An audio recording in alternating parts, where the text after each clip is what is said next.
안녕하세요, 케빈입니다. 눈 깜짝할 사이에 2019년 1월이 찾아왔습니다. 2019년 1월부터는 제가 육아휴직 중이라서 하루종일 아기와 함께 시간을 보내고 있는데요. 짬을 내서라도 강의를 업데이트하기 위해서 노력을 하고는 있는데 생각보다 쉽지는 않네요. 아무튼 조금씩이라도 녹음을 해서 업데이트를 하려고 노력 중이니 이해를 해주시면 감사드리겠습니다. 자, 이번 시간은 개발자 로드맵 이야기 시리즈의 그 6번째 시간인데요. 지난 시간에는 자바 개발자에게 너무나도 중요한 스프링 프레임워크를 투두 애플리케이션에 적용을 해보았습니다. 자바 개발자로서 한 단계 더 성장을 하기 위해서 스프링 프레임워크는 반드시 알아야 하는 기술이라고 제가 지난 시간에 말씀을 드렸는데요. 이 혁신적인 스프링 프레임워크에도 문제점은 존재했습니다. 바로 그 스프링 프레임워크에 대한 설정의 복잡함인데요. 이 복잡한 설정에 대한 문제를 극복한 것이 바로 스프링 붓이라고 할 수 있습니다. 이 스프링 붓을 통해서 개발자는 더 이상 스프링 프레임워크의 복잡한 설정에 대해서 고민을 하지 않고 비즈니스 로직 개발에 집중을 할 수 있게 되었는데요. 스프링 붓은 어떻게 이런 문제들을 해결했는지 지금부터 한번 살펴보도록 하겠습니다. 자, 그럼 스프링 붓 속으로 한번 들어가 보시죠. 자, 먼저 스프링 붓의 탄생 배경에 대해서 잠깐 말씀을 드리도록 하겠습니다.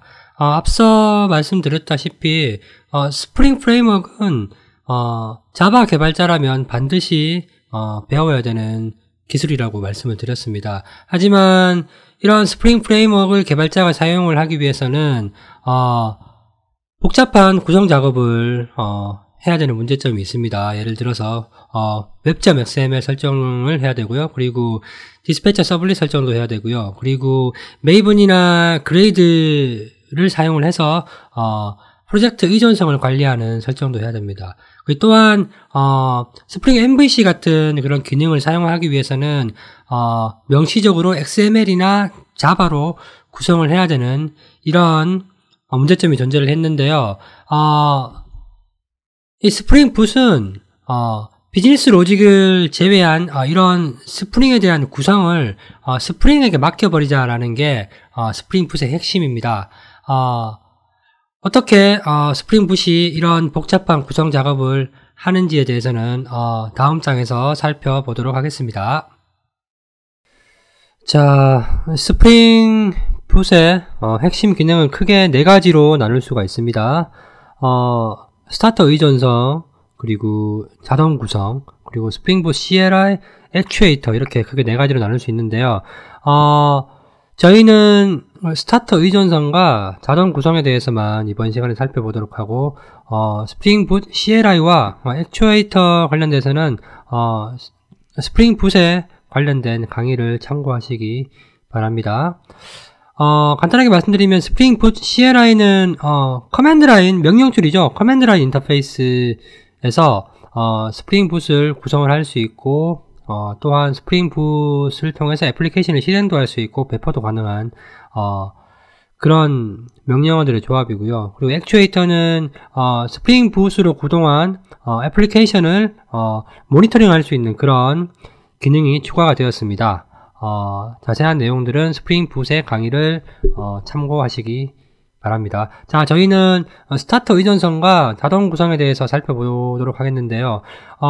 이 스타터 의존성과 자동 구성은 단순히 말로 설명하면 이해하기가 좀 더 어렵죠. 그래서 코드상에서 이 스타터 의존성과 자동 구성에 대해서 말씀을 드리도록 하겠는데요. 지난 시간에 살펴봤던 스프링 프레임워크, 스프링 MVC 기능을 적용한 투두 애플리케이션의 코드와 비교를 해서 말씀을 드리도록 하겠습니다. 그럼 먼저 코드를 살펴보도록 하겠습니다. 자, 이 좌측편에 보시는 소스 코드가 지난 시간에 살펴본 스프링 MVC 기능을 적용한 투두 애플리케이션이고요. 물론 스프링 붓을 사용하지 않았죠. 그리고 우측편에 있는 소스 코드는 스프링 붓을 사용한 투두 애플리케이션입니다. 자, 저희가 스프링 붓을 사용하지 않고 스프링 MVC 기능을 투두 애플리케이션에 적용을 하기 위해서는 먼저 web.xml이 필요하고요. 이 web.xml에 디스패처 서블릿을 사용하기 위한 설정이 필요합니다. 그리고 스프링 MVC 기능을 사용을 하기 위해서는 이런 annotation driven이라는 이런 태그 등, 그리고 컴포넌트 스캔 태그와 저희는 JSP 뷰를 사용을 하진 않지만 특정 뷰 리졸버를 사용을 하기 위해서는 이 뷰 리졸버에 대한 빈 설정도 필요하게 됩니다. 자, 그리고 저희는 JSON을 사용을 하기 때문에 이 JSON 컨버터를 또 설정을 하게 되죠. 자, 그리고 프로젝트 의존성을 관리하기 위해서 지난 시간에는 메이븐을 사용을 하였는데요. 이 메이븐을 사용하면서 스프링 MVC 기능을 사용을 하기 위해서 이렇게 관계된 의존 라이브러리들을 직접 추가를 해야 되는 모습을 볼 수 있습니다. 자, 그렇다면 스프링 붓에서는 어떨까요? 스프링 붓에서는 어떻게 이런 설정들을 갖다가 설정의 복잡함들을 해결을 했는지 한번 보겠습니다. 자, 스프링 붓에서는 메이븐 대신에 그레이들이라는 프로젝트 관리 오픈소스를 사용을 하였는데요. 자, 보시겠습니다. 이 스프링 붓 스타터 웹이라는 의존성을 추가를 하였는데요. 이 한 줄 추가한 것이 전부입니다. 너무 좀 허탈하지 않나요? 이 한 줄을 추가함으로 인해서 web.xml이나 스프링 MVC 기능을 사용하기 위한 설정, 그리고 이런 의존 관계에 있는 라이브러리들을 추가하는 그런 설정들을 모두 스프링 붓에서 자동으로 해주게 되는데요.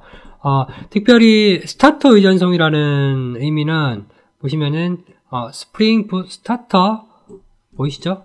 이 스타터 웹이라는 의존성을 추가함으로 인해서 이전 시간에 투두 애플리케이션에서 직접 의존 관계에 있는 라이브러리들을 추가해줘야 됐는데 스프링 붓에서는 이 스프링 스타터 웹이라는 의존성을 추가함으로 인해서 스프링 붓이 자동으로 이런 라이브러리들을 알아서 가져오게 됩니다. 자, 그리고 예를 들어서 스프링 붓 스타터 웹을 추가를 하게 되면 이 별도의 스프링 MVC 기능을 사용을 하기 위한 이런 설정들을 해줄 필요가 없습니다. 스프링 붓이 알아서 자동으로 구성을 해줍니다. 그렇기 때문에 자동 구성이라는 기능을 스프링 붓이 스마트하게 지원을 해주고 있는 거죠. 자, 그리고 추가적으로 이번 시간에는 JPA라는 기술과 H2라는 데이터베이스를 사용을 하였는데요. 지난 시간까지는 저희가 단순히 데이터베이스를 사용하지 않고 리스트에다가 할 일 목록들을 저장을 했는데요. 이번 시간에는 H2라는 인메모리 DB에다가 할 일 목록을 저장을 하게 되고요. 이 JPA라는 기술을 사용을 해서 데이터베이스에 할 일 목록을 저장을 하게 됩니다. 자, 소스 코드를 보시면 먼저 자, 투두 클래스가 보이는데요. 투두 클래스가 조금 바뀌었죠. entity라는 어노테이션이 붙어서 이 JPA는 ORM 기술이죠. 자바 오브젝트와 관계형 데이터베이스를 매핑 시켜주는 기술인데요. 이 entity annotation을 붙임으로 인해서 할 일 목록들이 자동으로 H2 데이터베이스에 저장이 되게 됩니다. JPA 관련해서는 별도로 강의를 진행을 할 예정인데요. 나중에 해당 강의를 참고해 주시기 바라겠습니다. 자, 컨트롤러에서는 이전 컨트롤러 같은 경우에는 리스트에다가 할 일 목록을 저장을 하였지만 스프링 풋을 적용한 컨트롤러에는 JPA 기술을 사용을 해서 할 일 목록을 저장을 하게 되고요. 그리고 조회할 경우에는 find all 이라는 메서드를 JPA에 있는 메서드를 사용을 해서 할 일 목록을 가져오게 되는데요. 자, 어쨌든 저희가 알아야 될 핵심 내용은 이겁니다. 자, 스프링 풋에서 지원하는 스타터 의존성을 추가를 함으로 인해서 이전 시간에 복잡하게 설정을 했던 이런 부분들을 전혀 할 필요가 없습니다. 스프링 풋이 알아서 해주게 되고요. 심지어는 스프링 MVC 기능을 사용하기 위해서는 톰캣이 필요한데 스프링 풋 같은 경우에는 톰캣 자체도 내장을 하고 있기 때문에 별도의 설정을 할 필요가 없습니다.